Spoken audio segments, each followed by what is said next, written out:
Hello amigos, ¿cómo están? My name's Dan and welcome back to the channel. Big news guys, Mexico has just announced their preliminary roster for their summer games in the Copa America. And there's a few Chivas names in the mix, which is absolutely awesome. So we're just going to be talking about them in the quick little videos, my reaction to the list and the players on the list. I was thinking about doing a whole list for the whole roster, but I think, for this time, I think I'll just keep it down to the Chivas players that were included in the list. So the first two I think we should get out of the way because obviously there was four players in the list, and the first two I just want to get out of the way really quickly is Pierre Alvarado, who I think is self-explanatory. I think he's been one of the best attackers in the league this year, and given the fact that Tricky Lozano was not called up, I think Pierre Alvarado is an obvious choice to put in there on the wide player position. So yeah, I think he's going to be not cut from the team. So obviously the list is going to be trimmed down a little bit just before the Copa America starts because it's just a preliminary 30-man roster so far. But I think he'll stay. I think he's like I said, he's a really good attacker for Chivas and a really good attacker in Liga MX, and I think he absolutely deserves to be in the list. So he's the first one I want to get out of the way. I think I don't have too much of a reaction to him because I expected him to be there, and I expected him to be there in the Copa America. So that's good for him. The next one will be Chiquete Jesus Orozco. A phenomenal campaign this season. He's basically a standout player now, I think, in the centre back position for Mexico now. And I think he's going to be there for a long time. I think he's definitely part of the generational change. And yeah, obviously, I mean, he's still behind, Vasquez and Montez, I think, but he's challenging them. I think he's definitely going to be one of those centre backs that are going to be playing some minutes at least in the Copa America, and he fully deserves it. He's a rising star in that position, in my opinion. I'm willing to lay that claim, and I think he's one. I think he's one of the Chivas players. I think that's closest to going to Europe. There was the rumor about him, being swapped for Lozano and that he would go to PSV. I don't think that's going to happen specifically, but I can't see PSV signing him or another Eredivisie club. But I think PSV, I think it's a good move for him if he does go there. But yeah, no, like I said, Mexico are kind of light in the centre back positions. Obviously, you have to pick Vasquez and Montez purely, I think, at the moment because they're playing in Europe. Both of them are having, they've had an okay European adventure so far. There's talk about Montez coming back to Mexico, even Chivas signing him, although I don't know if that's going to happen. But yeah, I think Chiquete absolutely deserves to be there. I think Tiba should have been included as well. I think he's one of the ones that one of the Chivas players that didn't get called up, and I'll talk about that at the end. Players that I think that should have been called up that weren't. So yeah, I think Chiquete absolutely deserves to be there. I think he'll get minutes. I think he'll be the rotation in the team at some point, and I think he's going to be in Mexico's squads for the foreseeable future. And the third one would be Fernando Beltran, El Nene. A little bit of a surprise, I think, to some. Some people just don't rate him. A lot of American fans hate him for some reason, but he's had a good campaign. He's a good midfielder. He's not going to start. Edson Alvarez and a bunch of other people are clearly ahead of him, but I think he does deserve to be in the squad. Is he going to get many minutes? He probably won't. But like I said, he's a good midfielder. He's one of our better midfielders, if we're being honest. Yeah, you can't really envision a Chivas game without him playing. So yeah, I think he's done well as well, and I think he deserves to be there. I would say that he might be out of all the four Chivas players. I think he's the one that I can see being cut from the official Copa America team. But I hope he doesn't. I hope he stays there because he absolutely deserves the opportunity. But the one player that I think motivated me to do this video more than anyone else was Tala Rangel, the goalkeeper for Chivas, our new number one. I've been banging on about him the entire season. I was really happy when he, made his debut, he made his debut last year, but I was really happy that Gago seemed to have really made him his number one over Wally, especially over Wacho as well. And yeah, guys, I'm going to put this video in the playlist for this season, so you can go back and watch throughout the season the way I've been raving about Tala Rangel. I've always rated him. I wanted him to play over Watcho for a while, and he's been given a chance this season, and it's phenomenal. It's a really phenomenal thing to have happened. Like, he's still in his first senior campaign ever in his career, and he's been at Chivas. He's Chivas number one for a few months, and that's already been given. It's already put him in the light for El Tri, which is amazing. Obviously he is the third choice goalkeeper, so I don't think he's going to be dropped. And I mean, it's questionable about how many minutes he's actually going to get for Copa America. Obviously, you've got Malagon in front of him. I think everyone expects Malagon to be the new number one for Mexico. I tweeted out, so I'm very happy for Malagon to be Mexico's number one for a couple of years, 2 years or 3 years or whatever. I don't think it's going to be for very long. Malagon's an okay keeper. I don't think he's definitely not on the Chavez level, but I don't think he's outstanding, and I don't think he's a clear favourite above everyone else. And if Tala Rangel gets an opportunity in the Copa America and does well, then I can see him maybe getting more minutes, and he might take over that spot. But at the moment, he's definitely going into the tournament as a third choice keeper, so there's going to be a limited time for him. But even that, I mean, he's 24 years old, so that's super young for a goalkeeper. So it's really good opportunity for him. Like I said, and it validates what I've been saying. It validates what everyone else has been saying about Tala Rangel, and it validates what Gargo sees in him as well. The fact that it's been 4 or 5 months and he's already in the El Tri setup, so that's great. It'll be a monumental experience for him, even if he doesn't get on the pitch. It's still going to be a really good experience for him. He's blatantly going to be in Mexico's setup now for the foreseeable future. So yeah, hopefully he gets a little bit of a chance at Copa America, shows what he can do. He's had a phenomenal season. Even American fans, I think even other fans should acknowledge that he's been one of the better goalkeepers of the whole tournament, maybe if the best. That's a bit of a claim, I know, but I think he's up there with that conversation. And the season's not even done yet. We've still got the second round of Toluca to play, but if we can get past them, why can't we go all the way? So, really good, really happy with Tala Rangel. Hopefully we keep him for a little while. If a European club does come in for him, I will have a very mixed opinion on that. I think he's going to be integral to Chivas for at least another couple of years if we can keep him. But if he does go to Europe, depending on the league and the team, it could be a phenomenal opportunity for him because we've not. I mean, Ochoa has been the only goalkeeper that we've sent to Europe for God knows how long. So it would be nice to see a Mexican goalkeeper doing relatively well in Europe again. So like I said, I'm really happy with him. And I'm gonna leave it there. And I want to talk about players I think in Chivas that should have been called up that weren't. Obviously, the first name on my list is Alan Mozo. Obviously, Julian Araujo wasn't called up for some reason. Some people saying it's because he's just getting off his injury. He did play last weekend, but he came off the bench and he got a few minutes. So I don't think he's completely over it yet. He's blatantly going to go back to Barcelona in the summer, and he probably just wants to have a really good preseason with them, cement his place in Barcelona's first 11, which is absolutely crazy. So I can understand.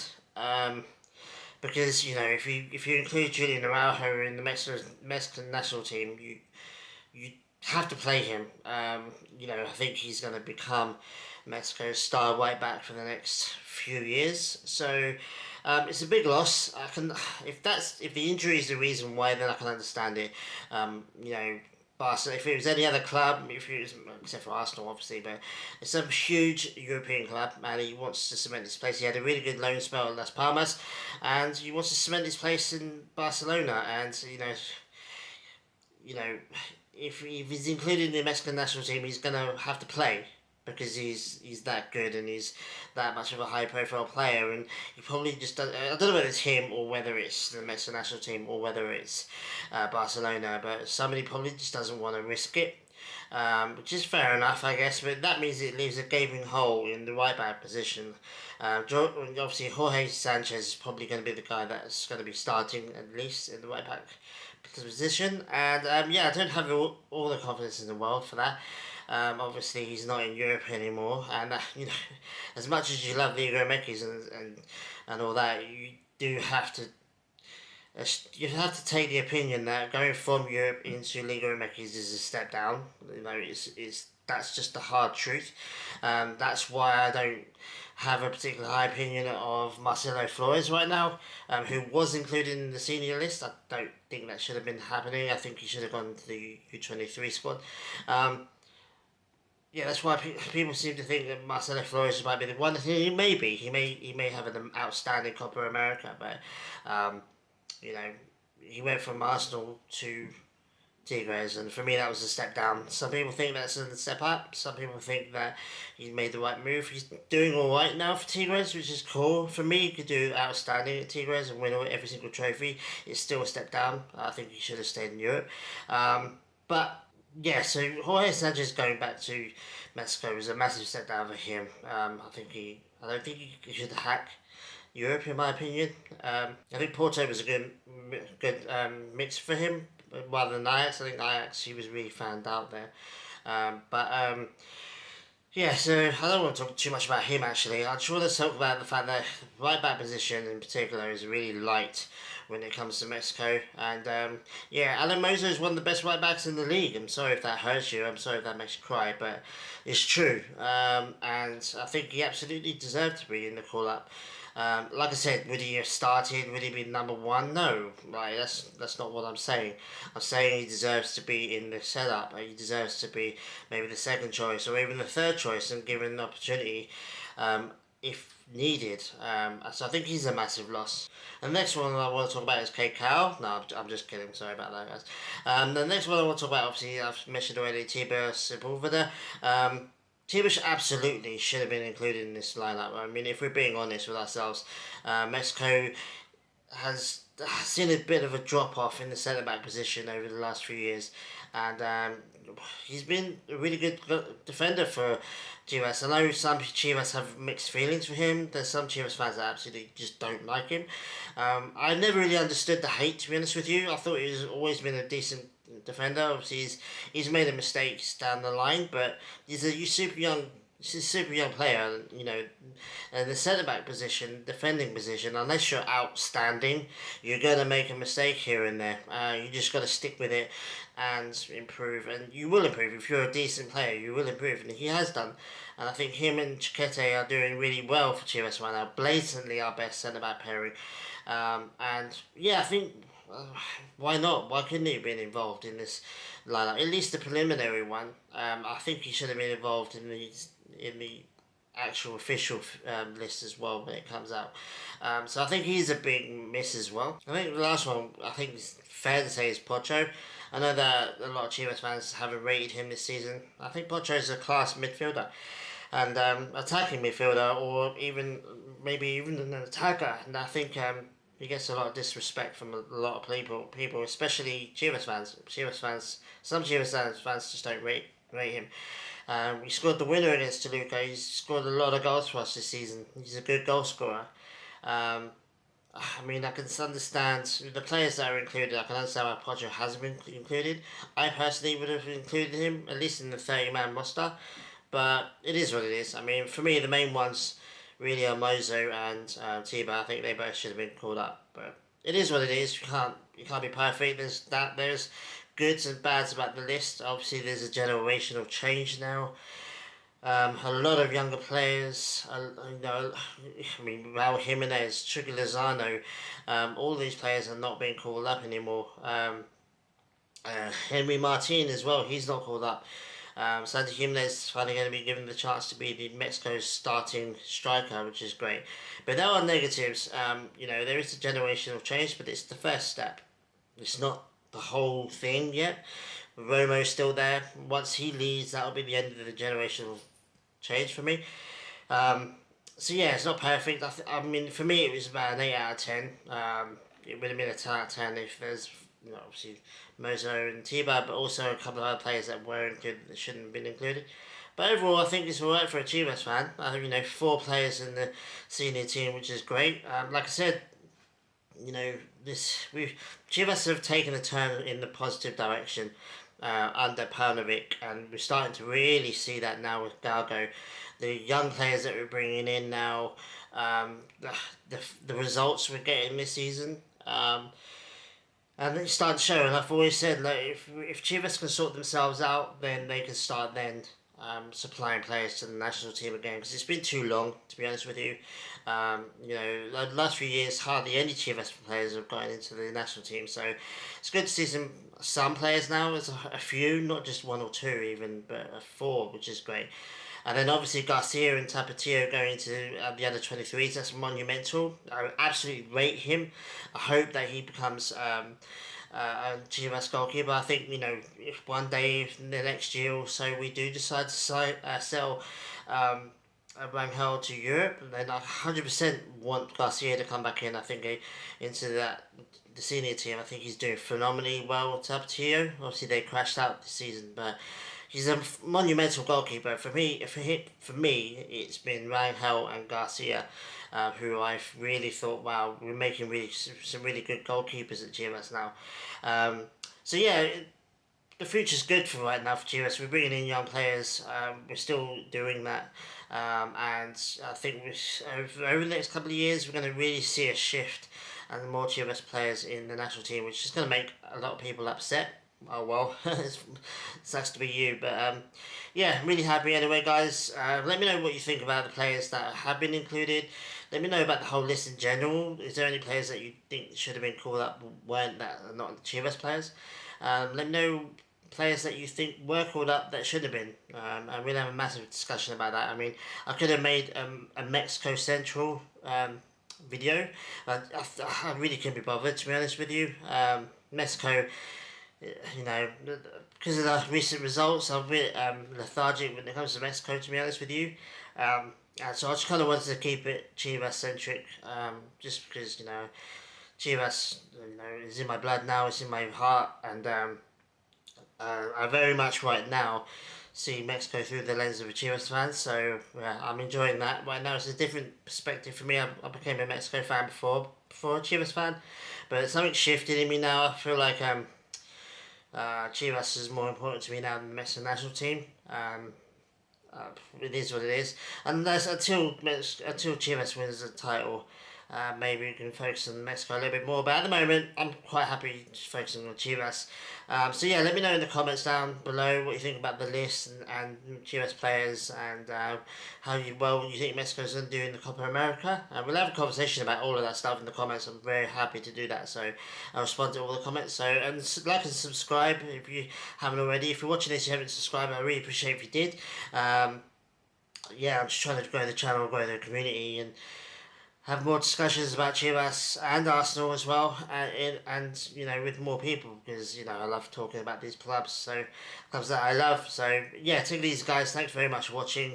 I'll be back as soon as possible to talk about the Toluca round 2, which is going to be happening in a few hours actually from recording. So super pumped for that. Hopefully we can get a result away from home, and then get into the later stages of the Liga, because I think that's where we deserve to be. So anyway, guys, appreciate you guys. See you very soon. Take it easy. Adios.